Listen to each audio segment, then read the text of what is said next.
اللغة والأدب إلى أي العائلات اللغوية تنتمي اللغة العربية۔ کچھ چیزیں اس میں آسان ہیں لیکن کچھ چیزیں اس میں مشکل آئیں گی۔ کہ لغات کی جو فیملیز ہیں اس حوالے سے عربی زبان جو ہے وہ لغات کی کس فیملی کے ساتھ اس کا تعلق جا کے بنتا ہے، تو وہ لغہ سامیہ کے ساتھ، لغات سامیہ کے ساتھ بنتا ہے۔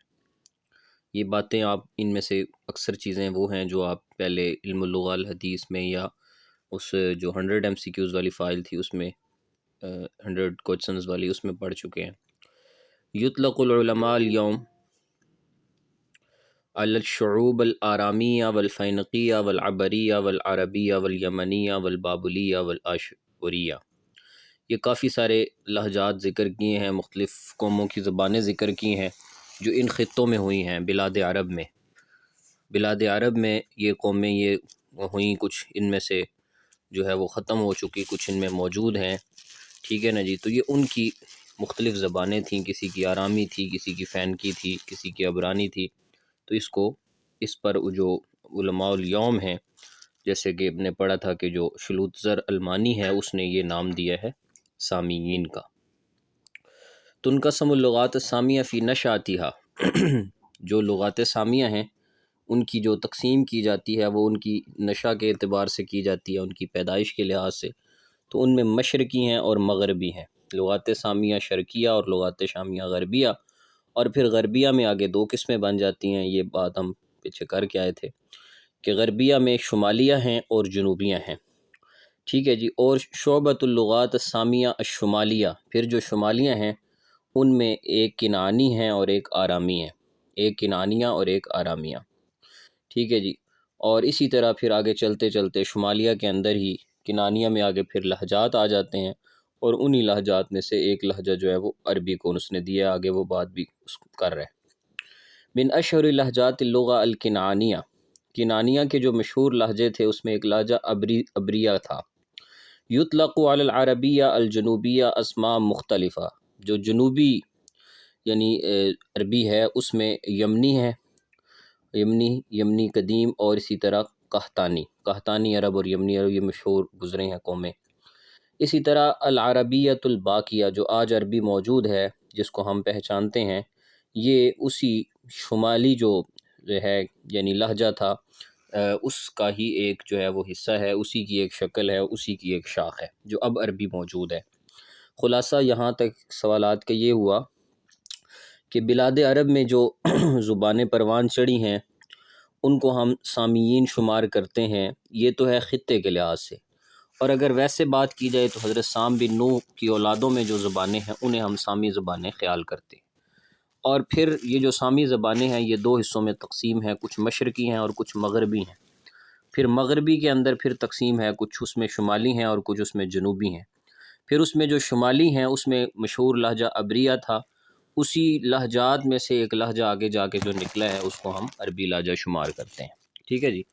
آگے وہ کہہ رہا ہے کہ لغۃ العربیہ لغۃ رسمیہ فی کل دول الوطن العربی، ٹھیک ہے جی، کہ جن عربی ممالک کی یعنی رسمی زبان ہے عربی تو وہ ان کی تعداد 22 ہے۔ اللغہ العربیہ لغۃ رسمیہ فی دول قارہ افریقیہ عددها 10، یہ بات میں نے آپ کو اشارتاً بتائی تھی، بلکہ نام بھی گنوائے تھے کہ 10 افریقی یعنی جو ہے وہ براعظم افریقہ میں پائے جاتے ہیں عربی ملک، اور باقی ایشیا میں پائے جاتے ہیں 12 ممالک۔ اللغہ العربیہ لغۃ رسمیہ فی دول قارہ آسیہ عددها 12۔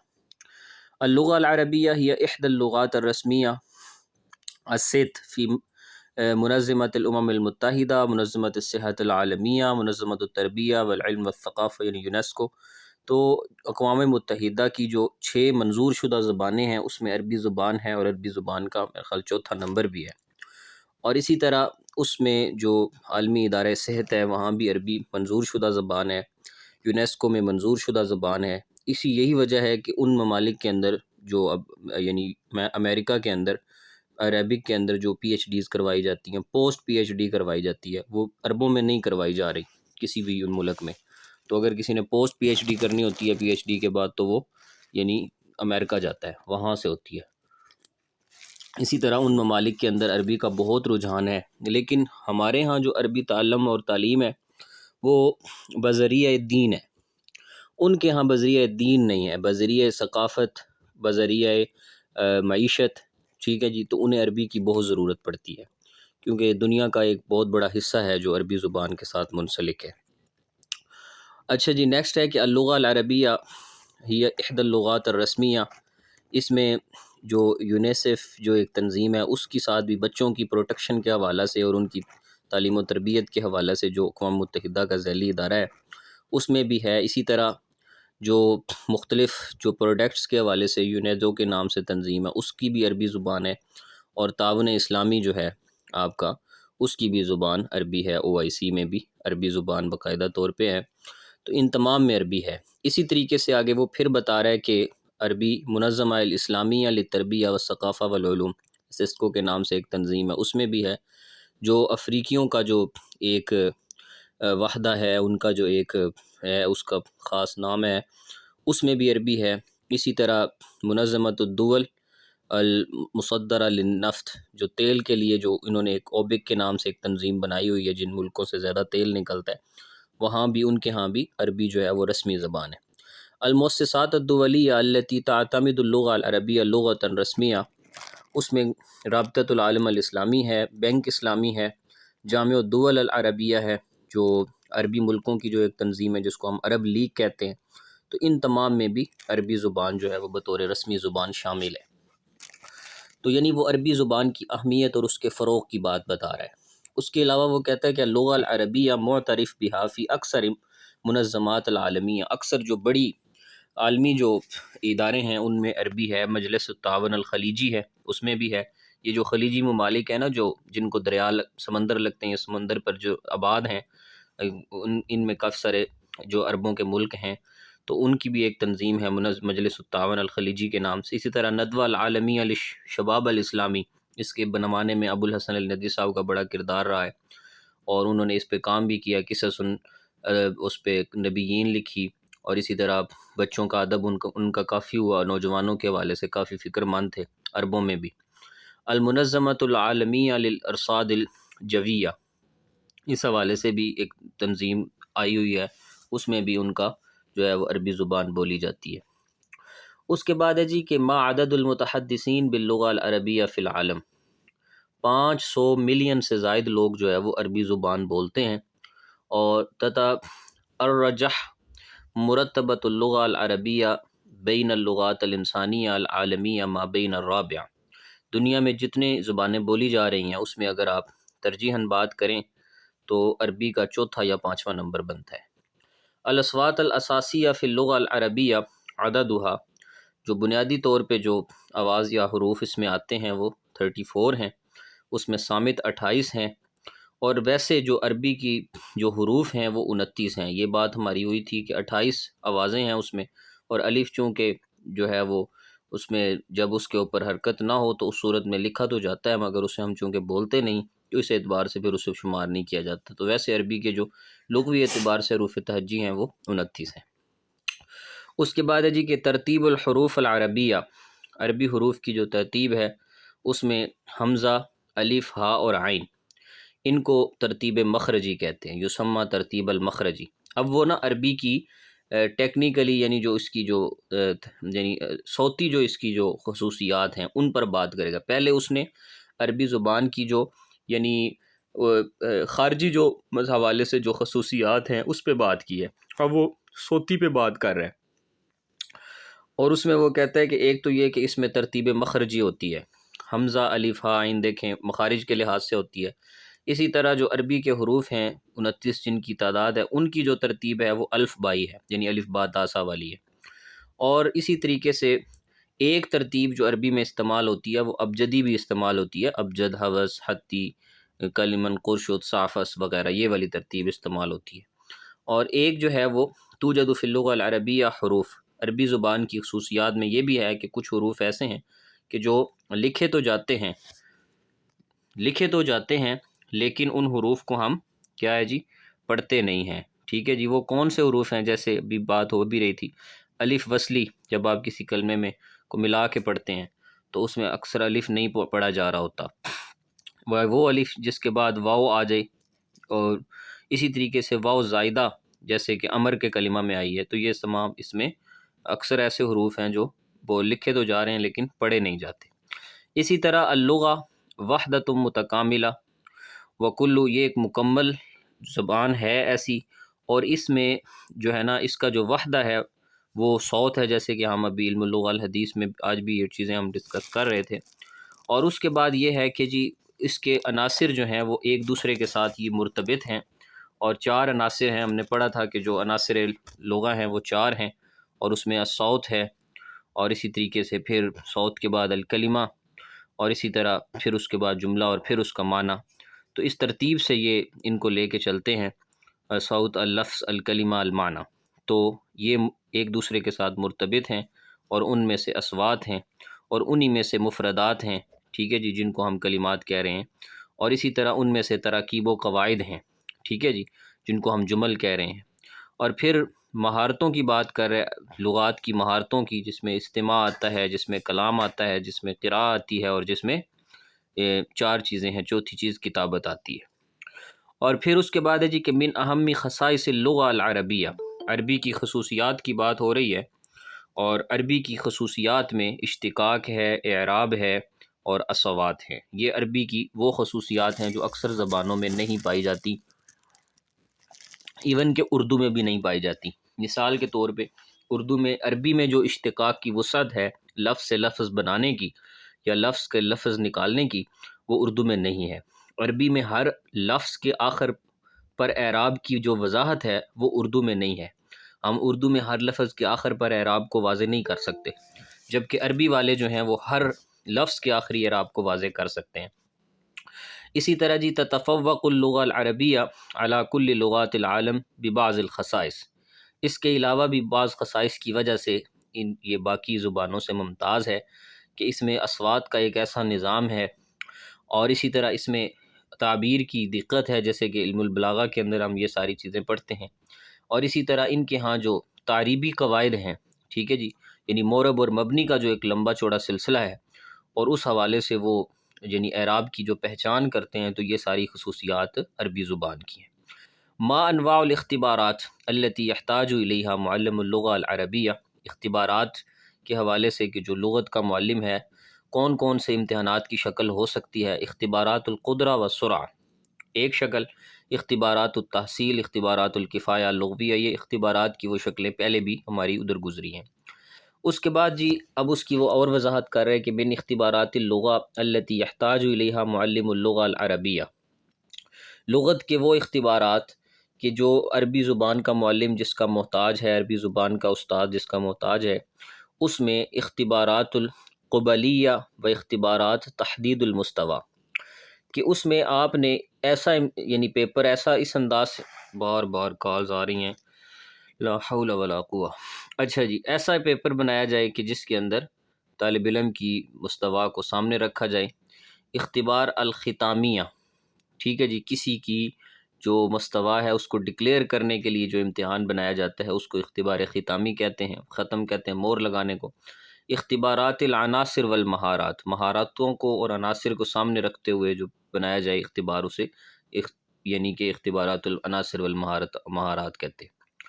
اور من بین آثار الاسلام فی اللغہ العربیہ، من بینا یا بین، بیان کیجئے، بین آئے گا، اس میں حفظ اللغہ العربیہ ہے، اور استخدام بعض المصطلحات العربیہ ہے، الکتابہ بالحرف العربیہ ہے، یہ ساری چیزیں اس میں شامل ہیں کہ عربی زبان میں جو اسلام کے جو آثار ہیں وہ کہاں کہاں پہ آپ کو ظاہر ہوتے ہیں، ان تمام چیزوں میں ظاہر ہوتے ہیں۔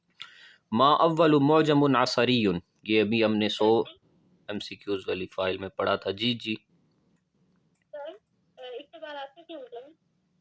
اختبار جیسے اختبارات اللغہ العربیہ، اختبار کا مطلب آپ کا امتحان، جانچنا پرکھنا کسی چیز کو، اس کے لیے جو بطور طریقہ اختیار کیا جاتا ہے اسے اختبار کہتے ہیں۔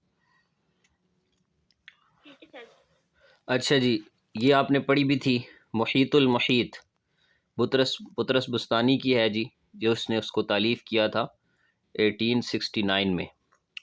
اور اسی طرح المنجد فی اللغۃ والاعلام، یہ لویس معلوف کی ہے جی، 1908 میں اس نے اس کو تالیف کیا تھا. القاموس العصری لالیاس انطون الیاس.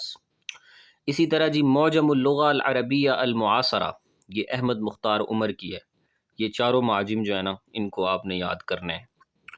عرف العرب الکتاب منذ القرن، اب وہی کتابت کی بحث، جو سارے سوالات وہاں آپ کے ریپیٹ ہوئے تھے، میں نے اس لیے وہ فائل پڑھائی تھی کہ کیونکہ کوئی بھی چیز اس طرح بے معنی نہیں ہوتی، تو میں نے کہا تھا کہ ہمیں وہاں ایک اوورآل کنسیپٹ مل جائے گا، پھر ہمیں یہاں سے یاد جب کریں گے تو آسانی سے یاد کر سکیں گے. عرف العرب الکتابہ منذ القرن الثالث میلادی. عرب کتابت کو کب سے جانتے ہیں؟ ثالث میلادی، تیسری صدی عیسوی سے جانتے ہیں، یعنی رسول اللہ صلی اللہ علیہ وسلم کی آمد سے بھی 300 سال پہلے سے عرب کتابت کو جانتے ہیں. اقدم النقش آئے نص کتبہ باللغہ العربیہ الباقیہ، جو اب عربی باقی ہے ہمارے پاس، عربیہ باقی ہے یعنی کنعان کا وہ لہجہ جو باقی ہے عربی شمالی میں، تو وہ ان میں سے قدیم ترین نقش جو ملے ہیں ابھی دریافت ہوئے، یہ بھی ہم نے بات پڑھی تھی نا کہ کھدائیاں ہوئی تھیں اور پھر نقشے نکلے تھے، یہ وہ ساری بات آ رہی ہے. تو وہ نقش جمال ہے جی، نقش الجمال، یہ سب سے قدیم ترین نقش ہے عربی کا، جو پرانے پتھروں اور کھنڈرات سے جو ظاہر ہوا ہے، اس سے نقش جمال کے بارے میں یہ کہا جا سکتا ہے کہ یہ قدیم ترین نقش ہے. فرانس کا مستشرق ہے جی دی فوجی، اور اس نے بھی قد ارخ نقش الجمال، اس نے جو اس کی تاریخ بتلائی ہے اس نقش کی، کہ یعنی مستعمل تھا کب، 270 میلادی سے یہ نقش جو تھا یہ مستعمل تھا، یہ موجود تھا، یہ اس وقت سے مستعمل تھا. اور اس کے بعد ہے جی کہ قد وجد نقش زید فی سوریہ، جس پہ بات ہوئی تھی کہ شام میں کھدائیاں ہوئی تھیں، تو نقش زید ہوا، دریافت ہوا. تو وقد کتب بثلاث لغات، تو اس میں جو عربی کا پرانا لہجہ نظر آتا ہے، اس میں یونانی یعنی خط بھی ملتا ہے، سریانی بھی ملتا ہے اور عربی بھی، تو یہ ان کا ایک مکسچر ملتا ہے جو نقش زید تھا. اور نقش زید جو ہے اس کی جو تاریخ بتلائی جاتی ہے وہ 511 میلادی بتلائی جاتی ہے.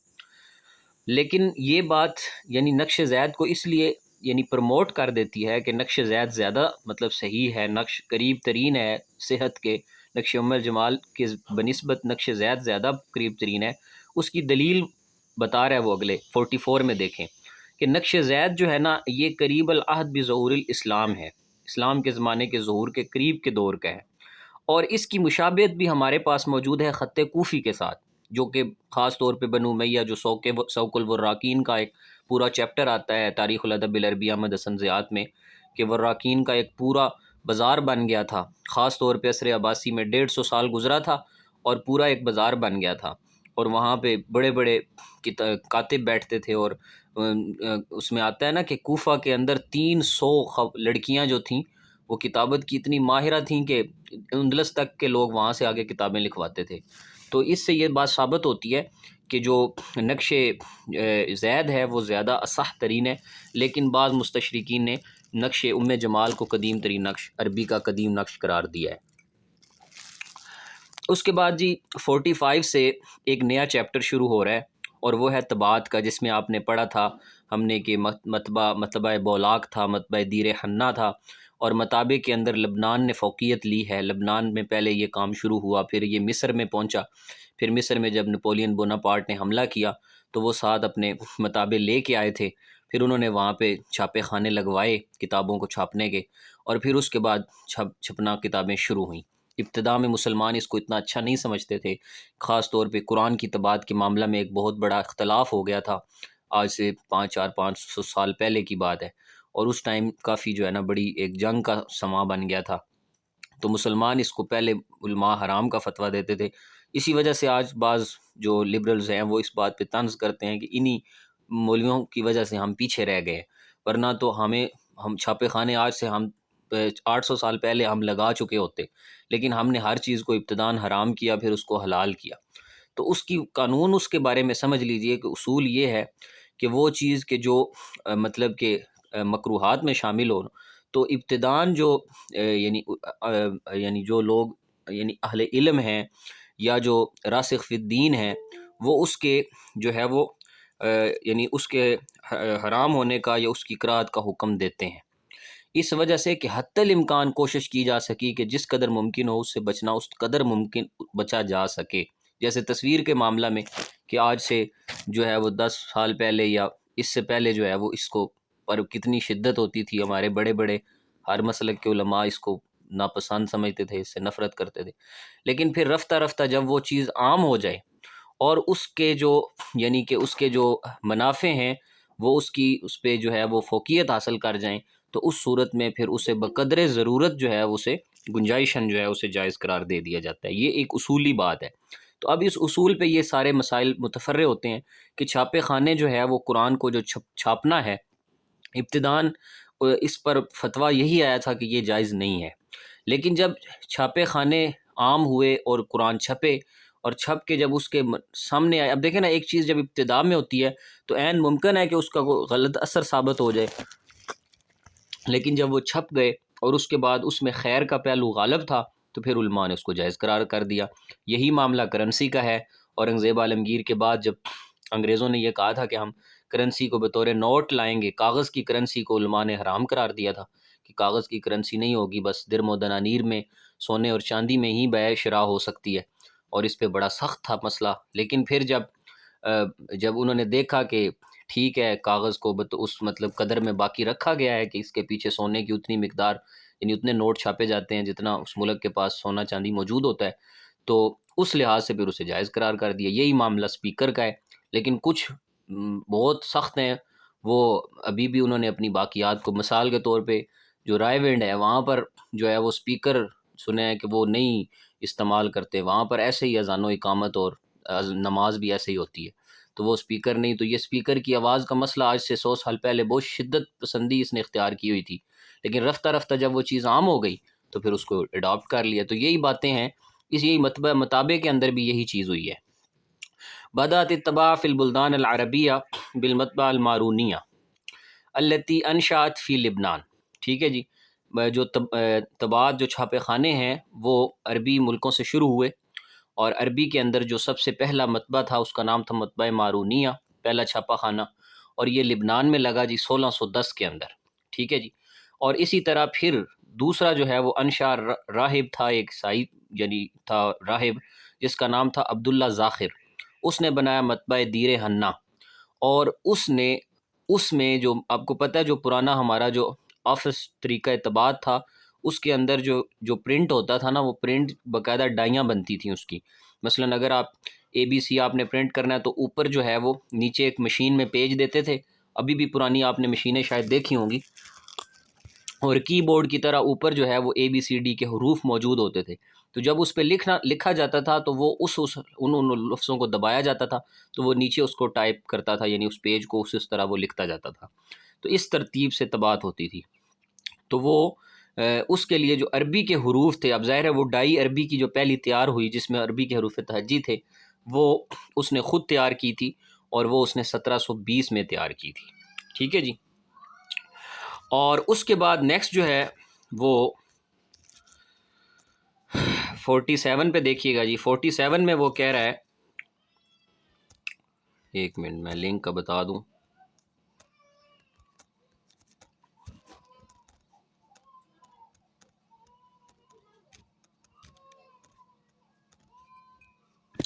اچھا جی.